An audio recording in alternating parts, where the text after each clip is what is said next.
गीता अध्याय 2 दूसरे अध्याय का महात्म्य। श्री भगवान कहते हैं, लक्ष्मी, प्रथम अध्याय के महात्म्य का उपाख्यान मैंने सुना दिया। अब अन्य अध्यायों के महात्म्य श्रवण करो। दक्षिण दिशा में वेद वेत्ता ब्राह्मणों के पुरंदरपुर नामक नगर में श्रीमान देव शर्मा नामक एक विद्वान ब्राह्मण रहते थे। वे अतिथियों के पूजक, स्वाध्यायशील, वेद शास्त्रों के विशेषज्ञ, यज्ञों का अनुष्ठान करने वाले और तपस्वियों के सदा ही प्रिय थे। उन्होंने उत्तम द्रव्यों के द्वारा अग्नि में हवन करके दीर्घ काल तक देवताओं को तृप्त किया, किंतु उन धर्मात्मा ब्राह्मण को कभी सदा न रहने वाली शांति न मिली। वे परम कल्याणमय तत्व का ज्ञान प्राप्त करने की इच्छा से प्रतिदिन प्रचुर सामग्रियों के द्वारा सत्य संकल्प वाले तपस्वियों की सेवा करने लगे। इस प्रकार शुभ आचरण करते हुए उनके समक्ष एक त्यागी महात्मा प्रकट हुए। वे पूर्ण अनुभवी शांत चित्त थे। निरंतर परमात्मा के चिंतन में संलग्न हो वे सदा आनंद विभोर रहते थे। देव शर्मा ने उन नित्य संतुष्ट तपस्वी को शुद्ध भाव से प्रणाम किया और पूछा, महात्मन, मुझे शांतिमयी स्थिति कैसे प्राप्त होगी? तब उन आत्मज्ञानी संत ने देव शर्मा को सोपुर ग्राम को निवासी मित्रवान का, जो बकरियों का चरवाहा था, परिचय दिया और कहा, वही तुम्हें उपदेश देगा। यह सुनकर देव शर्मा ने महात्मा के चरणों की वंदना की और समृद्धशाली सोपुर ग्राम में पहुंचकर उसके उत्तर भाग में एक विशाल वन देखा। उसी वन में नदी के किनारे एक शिला पर मित्रवान बैठा था। उसे नेत्र आनंद अतिरेक से निश्चल हो रहे थे। वह अपलक दृष्टि से देख रहा था। वह स्थान आपस का स्वाभाविक वैर छोड़कर एकत्रित हुए परस्पर विरोधी जंतुओं से घिरा था। जहाँ उद्यान में मंद मंद वायु चल रही थी, मृगों के झुंड शांत भाव से बैठे थे और मित्रवान दया से भरी हुई आनंदमयी मनोहारिणी दृष्टि से पृथ्वी पर मानो अमृत छिड़क रहा था। इस रूप में उसे देखकर देव शर्मा का मन प्रसन्न हो गया। वे उत्सुक होकर बड़ी विनय के साथ मित्रवान के पास गए। मित्रवान ने भी अपने मस्तक को किंचित नवाकर देव शर्मा का सत्कार किया। तदंतर विद्वान देव शर्मा अनन्य चित्त से मित्रवान के समीप गए और जब उसके ध्यान का समय समाप्त हो गया, उस समय उन्होंने अपने मन की बात पूछी। महाभाग, मैं आत्मा का ज्ञान प्राप्त करना चाहता हूँ। मेरे इस मनोरथ की पूर्ति के लिए मुझे किसी उपाय का उपदेश कीजिए जिसके द्वारा सिद्धि प्राप्त हो चुकी हो।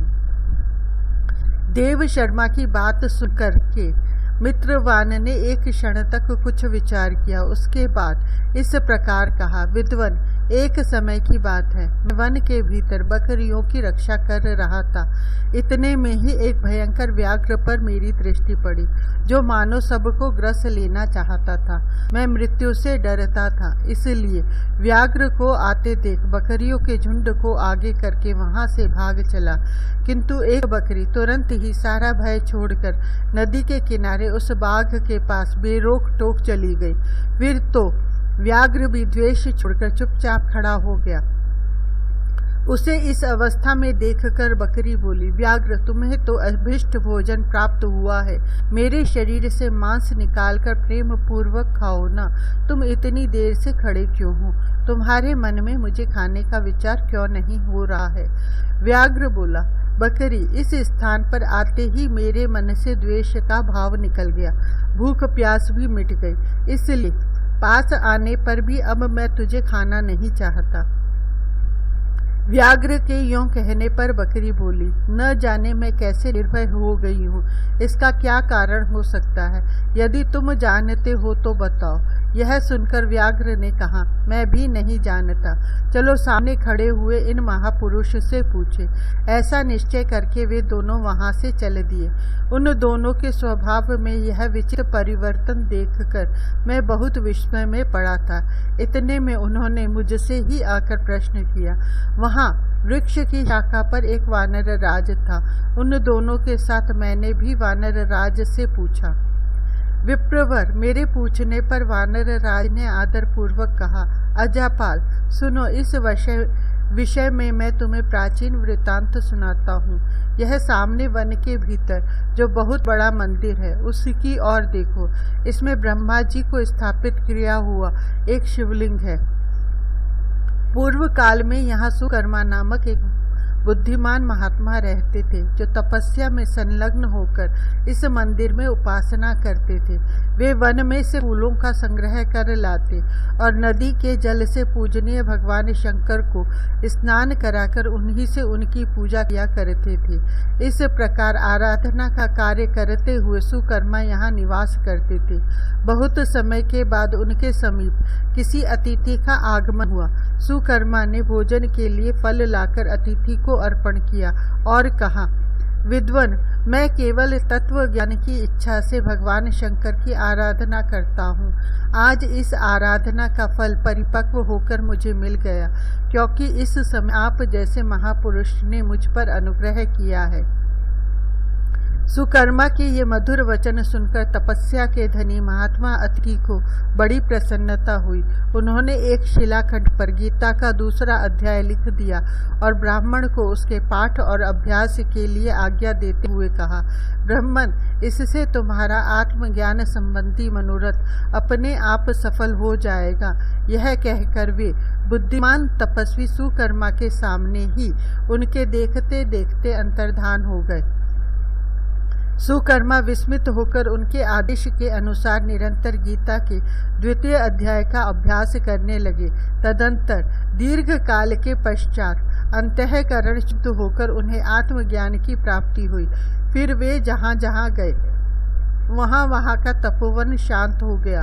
उनमें शीत उष्ण और राग द्वेष आदि की बाधाएं दूर हो गई। इतना ही नहीं, उन स्थानों में भूख प्यास का कष्ट भी जाता रहा तथा भय का सर्वथा अभाव हो गया। यह सब द्वितीय अध्याय का जप करने वाले सुकर्मा ब्राह्मण की तपस्या का ही प्रभाव समझो।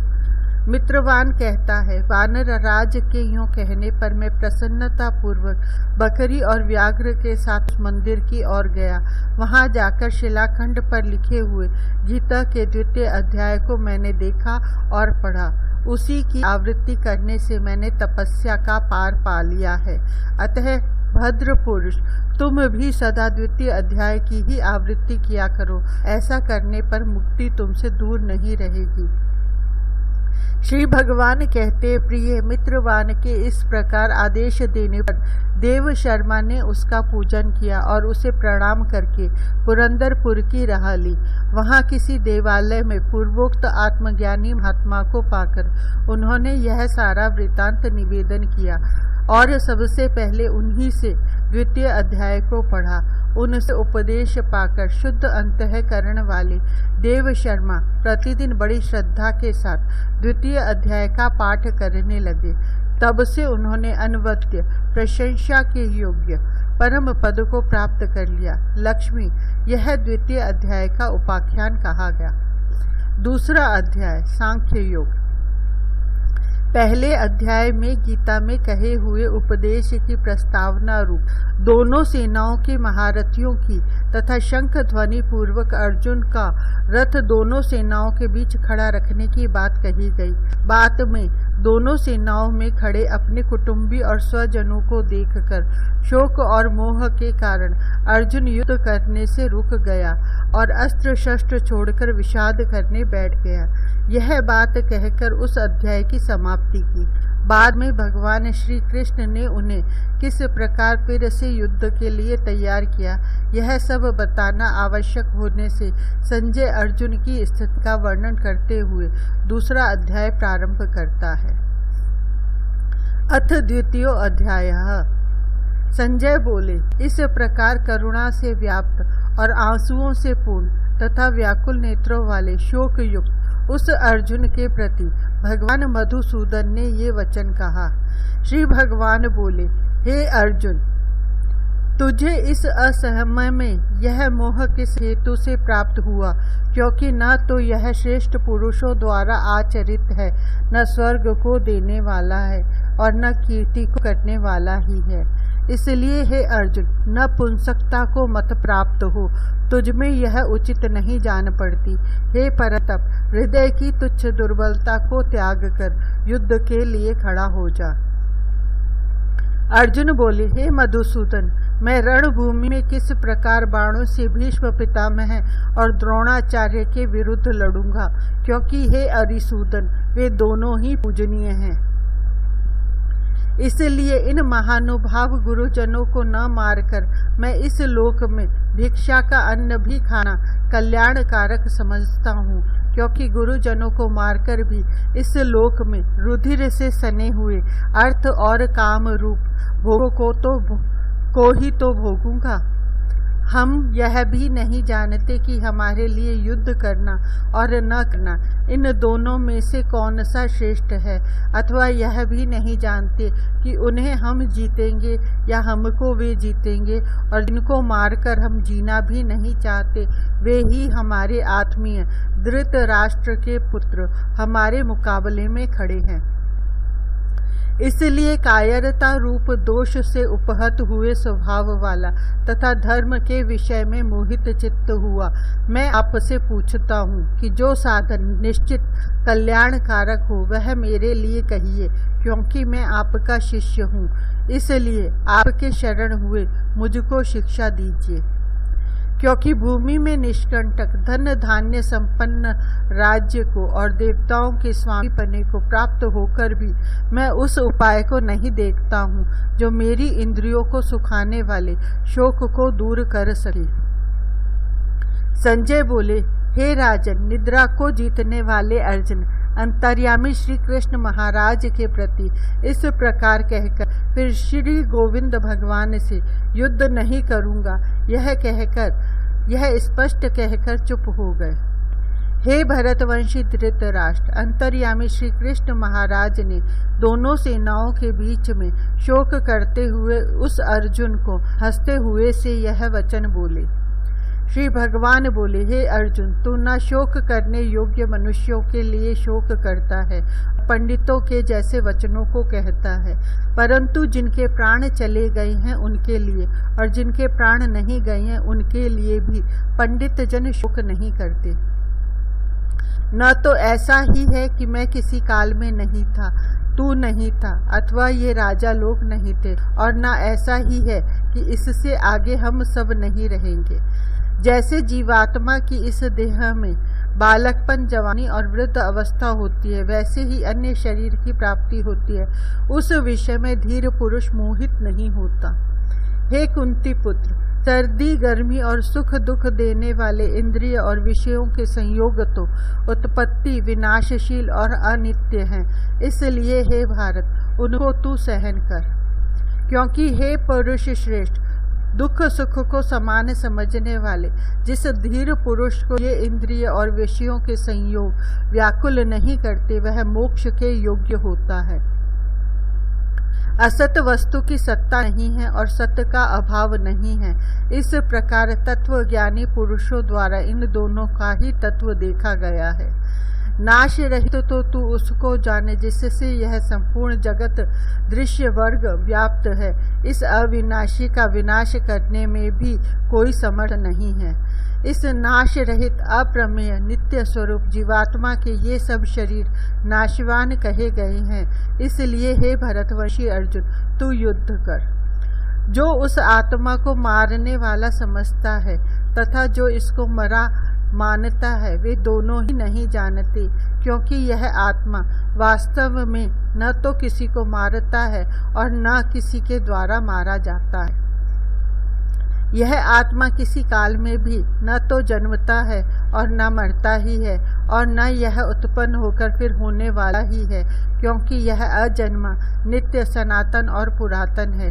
शरीर के मारे जाने पर भी यह नहीं मारा जाता है। हे पृथा पुत्र अर्जुन, जो पुरुष इस आत्मा को नाश रहित, नित्य, अजन्मा और अव्यय जानता है, वह पुरुष कैसे किसको मरवाता है और कैसे किसको मारता है। जैसे मनुष्य पुराने वस्त्रों को त्याग कर दूसरे नए वस्त्रों को ग्रहण करता है, वैसे ही जीवात्मा पुराने शरीरों को त्याग कर दूसरे नए शरीरों को प्राप्त होता है। इस आत्मा को शस्त्र काट नहीं सकते, इसको आग जला नहीं सकती, इसको जल गला नहीं सकता और वायु सुखा नहीं सकती, क्योंकि यह आत्मा अच्छेद्य है। यह आत्मा अद्वितीय, अक्लियत और निसंदेह अशोष्य है तथा यह आत्मा नित्य, सर्वव्यापी, अचल, स्थिर रहने वाला और सनातन है। यह आत्मा अव्यक्त है, यह आत्मा अचिंत्य है और यह आत्मा विकार रहित कहा जाता है। इससे है अर्जुन, इस आत्मा को उपर्युक्त प्रकार से जानकर तू शोक करने के योग्य नहीं है, अर्थात तुझे शोक करना उचित नहीं है। किंतु यदि तू इस आत्मा को सदा जन्मने वाला तथा सदा मरने वाला मानता है तो भी हे महाबाहो, तू इस प्रकार शोक करने को योग्य नहीं है, क्योंकि इस मान्यता के अनुसार जन्मे हुए की मृत्यु निश्चित है और मरे हुए का जन्म निश्चित है। इससे भी इस बिना उपाय वाले विषम में तू शोक करने के योग्य नहीं है। हे अर्जुन, संपूर्ण प्राणी जन्म से पहले अप्रकट थे और मरने के बाद भी अप्रकट हो जाने वाले हैं, केवल बीच में ही प्रकट है। फिर ऐसी स्थिति में क्या शोक करना है? कोई एक महापुरुष ही इस आत्मा को आश्चर्य की भांति देखता है, वैसे ही दूसरा कोई महापुरुष ही इसके तत्व का आश्चर्य की भांति वर्णन करता है और दूसरा कोई अधिकारी पुरुष ही इसे आश्चर्य की भांति सुनता है और कोई कोई तो सुनकर भी इसको नहीं जानता। हे अर्जुन, यह आत्मा सबके शरीरों में सदा ही अवध्य है, इस कारण संपूर्ण प्राणियों के लिए तू शोक करने के योग्य नहीं है तथा अपने धर्म को देखकर भी तू भय करने योग्य नहीं है, अर्थात तुझे भय नहीं करना चाहिए, क्योंकि क्षत्रिय के लिए धर्म युक्त युद्ध से बढ़कर दूसरा कोई कल्याणकारी कर्तव्य नहीं है। हे पार्थ, अपने आप प्राप्त हुए और खुले हुए स्वर्ग के द्वार रूप इस प्रकार के युद्ध को भाग्यवान क्षत्रिय लोग ही पाते हैं, किंतु यदि तू इस धर्म युक्त युद्ध को नहीं करेगा तो स्वधर्म और कीर्ति को खोकर पाप को प्राप्त होगा तथा सब लोग तेरी बहुत काल तक रहने वाली अपकीर्ति भी कथन करेंगे और माननीय पुरुष के लिए अपकीर्ति मरण से भी बढ़कर है। और जिनकी दृष्टि में तू पहले बहुत सम्मानित होकर अब लघुता को प्राप्त होगा, वे महारथी लोग तुझे भय के कारण युद्ध से हटा हुआ मानेंगे। तेरे वैरी लोग तेरे सामर्थ्य की निंदा करते हुए तुझे बहुत से न कहने योग्य वचन भी कहेंगे, उससे अधिक दुख और क्या होगा। या तो तू युद्ध में मारा जाकर स्वर्ग को प्राप्त होगा अथवा संग्राम में जीतकर पृथ्वी का राज्य भोगेगा। इस कारण हे अर्जुन, तू युद्ध के लिए निश्चय करके खड़ा हो जा। जय पराजय, लाभ हानि, सुख दुख को समान समझकर उसके बाद युद्ध के लिए तैयार हो जा। इस प्रकार युद्ध करने से तू पाप को नहीं प्राप्त होगा। हे पार्थ, यह बुद्धि तेरे लिए ज्ञान योग के विषय में कही गई और अब तू इसको कर्म योग के विषय में सुन। जिस बुद्धि से युक्त हुआ तू कर्मों के बंधन को भली भांति त्याग देगा, अर्थात सर्वथा नष्ट कर डालेगा। इस कर्म योग में आरंभ का अर्थात बीज का नाश नहीं है और उल्टा फल रूप दोष भी नहीं है, बल्कि इस कर्म योग रूप धर्म का थोड़ा सा भी साधन जन्म मृत्यु रूप महान भय से रक्षा कर लेता है। हे अर्जुन, इस कर्म योग में निश्चयात्मिकता बुद्धि एक ही होती है, किंतु अस्थिर विचार वाले विवेकहीन सकाम मनुष्यों की बुद्धियां निश्चय ही बहुत भेदों वाली और अनंत होती है।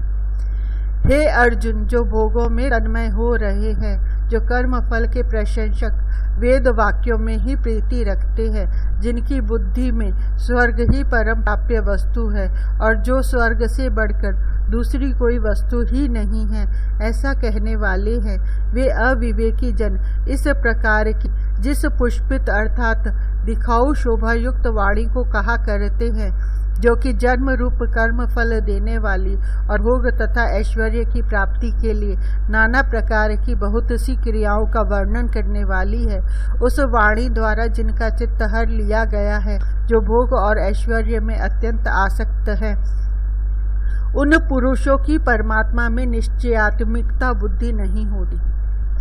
हे अर्जुन, वेद उपर्युक्त प्रकार से तीनों गुणों के कार्य रूप समस्त भोगों और उनके साधनों का प्रतिपादन करने वाले हैं। इसलिए तू उन भोगों और उनके साधनों में आसक्तिहीन, हर्ष शोक आदि द्वंद्वों से रहित, नित्य वस्तु परमात्मा में स्थित योग क्षेम को न चाहने वाला और स्वाधीन अंतःकरण वाला हो। सब और से परिपूर्ण जलाशय के प्राप्त हो जाने पर छोटे जलाशय में मनुष्य का जितना प्रयोजन रहता है, ब्रह्म को तत्व से जानने वाले ब्राह्मण का समस्त वेदों में उतना ही प्रयोजन रह जाता है। तेरा कर्म करने में ही अधिकार है, उनके फलों में कभी नहीं। इसलिए तू कर्मों के फल का हेतु मत हो और तेरी कर्म न करने में भी आसक्ति न हो। हे धनंजय, तू आसक्ति को त्याग कर और सिद्धि और असिद्धि में समान बुद्धि वाला होकर योग में स्थित हुआ कर्तव्य कर्मों को कर। समत्व भाव ही योग कहलाता है।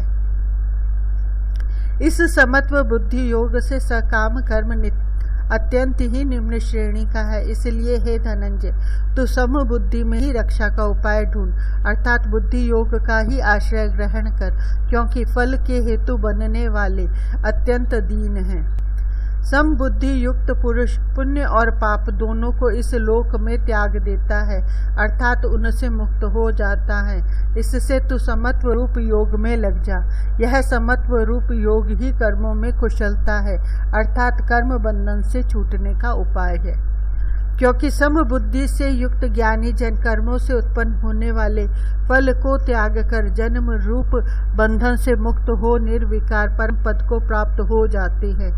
जिस काल में तेरी बुद्धि मोह रूप दलदल को भली भांति पार कर जाएगी, उस समय तू सुने हुए और सुनने में आने वाले इस लोक और परलोक संबंधी सभी भोगों से वैराग्य को प्राप्त हो जाएगा। भांति भांति के वचनों को सुनने से विचलित हुई तेरी बुद्धि जब परमात्मा में अचल और स्थिर ठहर जाएगी, तब तू योग को प्राप्त हो जाएगा, अर्थात तेरा परमात्मा से नित्य संयोग हो जाएगा। अर्जुन बोले, हे केशव, समाधि में स्थित परमात्मा को प्राप्त हुए स्थिर बुद्धि पुरुष का क्या लक्षण है? वह स्थिर बुद्धि पुरुष कैसे बोलता है, कैसे बैठता है और कैसे चलता है?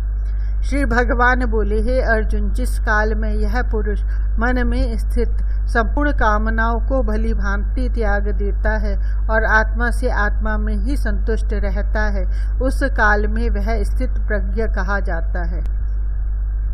दुखों की प्राप्ति होने पर जिसके मन पर उद्वेग नहीं होता, सुखों की प्राप्ति में जो सर्वथा निष्प्रिय है तथा जिसके राग भय और क्रोध नष्ट हो गए हैं, ऐसा मुनि स्थिर बुद्धि कहा जाता है। जो पुरुष सर्वत्र स्नेह रहित हुआ, उस शुभ या अशुभ वस्तु को प्राप्त होकर न प्रसन्न होता है और न द्वेष करता है, उसकी बुद्धि स्थिर है।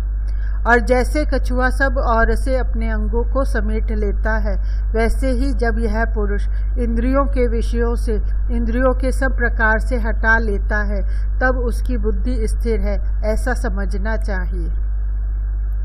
इंद्रियों के द्वारा विषयों को ग्रहण न करने वाले पुरुष के भी केवल विषय तो निवृत्त हो जाते हैं, परंतु उनमें रहने वाली आसक्ति निवृत्त नहीं होती। इस स्थित प्रज्ञ पुरुष की तो आसक्ति भी परमात्मा का साक्षात्कार करके निवृत्त हो जाती है। हे अर्जुन, आसक्ति का नाश न होने के कारण ये प्रमथन स्वभाव वाली इंद्रियां यत्न करते हुए बुद्धिमान पुरुष के मन को भी बलात् हर लेती हैं। इसलिए साधक को चाहिए कि वह उन संपूर्ण इंद्रियों को वश में करके समाहित चित्त हुआ मेरे परायण होकर ध्यान में बैठे, क्योंकि जिस पुरुष की इंद्रियां वश में होती हैं, उसी की बुद्धि स्थिर हो जाती है। विषयों का चिंतन करने वाले पुरुष की उन विषयों में आसक्ति हो जाती है। आसक्ति से उन विषयों की कामना उत्पन्न होती है और कामना में विघ्न पड़ने से क्रोध उत्पन्न होता है। क्रोध से अत्यंत मूढ़ भाव उत्पन्न हो जाता है। मूढ़ भाव से स्मृति में भ्रम हो जाता है। स्मृति में भ्रम हो जाने से बुद्धि अर्थात ज्ञान शक्ति का नाश हो जाता है और बुद्धि का नाश हो जाने से यह पुरुष अपनी स्थिति से गिर जाता है। परंतु अपने अधीन किए हुए अंतःकरण वाला साधक अपने वश में की हुई राग द्वेष से रहित इंद्रियों द्वारा विषयों में विचरण करता हुआ अंतःकरण की प्रसन्नता को प्राप्त होता है। अंतःकरण की प्रसन्नता होने पर इसके संपूर्ण दुखों का अभाव हो जाता है और उस प्रसन्न चित्त वाले कर्म योगी की बुद्धि शीघ्र ही सब और से हटकर परमात्मा में ही भलीभांति स्थिर हो जाती है। न जीते हुए मन और इंद्रियों वाले पुरुष में निश्चयात्मिका बुद्धि नहीं होती और उस अयुक्त मनुष्य के अंतःकरण में भावना भी नहीं होती तथा भावना ही मनुष्य को शांति नहीं मिलती और शांति रहित मनुष्य को सुख कैसे मिल सकता है। क्योंकि जैसे जल में चलने वाली नाव को वायु हर लेती है, वैसे ही विषयों में विचरती हुई इंद्रियों में से मन जिस इंद्रिय के साथ रहता है वह एक ही इंद्रिय इस अयुक्त पुरुष की बुद्धि को हर लेती है। इसलिए हे महाबाहो, जिस पुरुष की इंद्रियों के विषयों से सब प्रकार निग्रह की हुई हैं, उसी की बुद्धि स्थिर है। संपूर्ण प्राणियों के लिए जो रात्रि के समान है, उस नित्य ज्ञान स्वरूप परम आनंद की प्राप्ति में स्थित प्रज्ञ योगी जागता है और जिन नाशवान सांसारिक सुख की प्राप्ति में सब प्राणी जागते हैं, परमात्मा के तत्व को जानने वाले मुनि के लिए वह रात्रि के समान है। जैसे नाना नदियों के जल सब और से परिपूर्ण अचल प्रतिष्ठा वाले समुद्र में उसको विचलित न करते हुए ही समा जाते हैं, वैसे ही सब भोग जिस स्थित प्रज्ञ पुरुष में किसी प्रकार का विकार उत्पन्न किए बिना ही समा जाते हैं, वही पुरुष परम शांति को प्राप्त होता है, भोगों को चाहने वाला नहीं। जो पुरुष संपूर्ण कामनाओं को त्याग कर ममता रहित, अहंकार रहित और स्पृहा रहित हुआ विचरता है, वही शांति को प्राप्त होता है, अर्थात वह शांति को प्राप्त है। हे अर्जुन, यह ब्रह्म को प्राप्त हुए पुरुष की स्थिति है। इसको प्राप्त होकर योगी कभी मोहित नहीं होता और अंत काल में भी इस ब्राह्मी स्थिति में स्थित होकर ब्रह्म आनंद को प्राप्त हो जाता है। ओम तत्सदिति श्रीमद्भगवद गीता उपनिषत्सु ब्रह्म विद्यायां योग शास्त्रे श्री कृष्ण अर्जुन संवादे सांख्य योगो नाम द्वितीयो अध्यायः। इस प्रकार उपनिषद ब्रह्म विद्या तथा योग शास्त्र रूप श्रीमद् भगवत गीता के श्री कृष्ण अर्जुन संवाद में सांख्य योग नामक द्वितीय अध्याय संपूर्ण हुआ।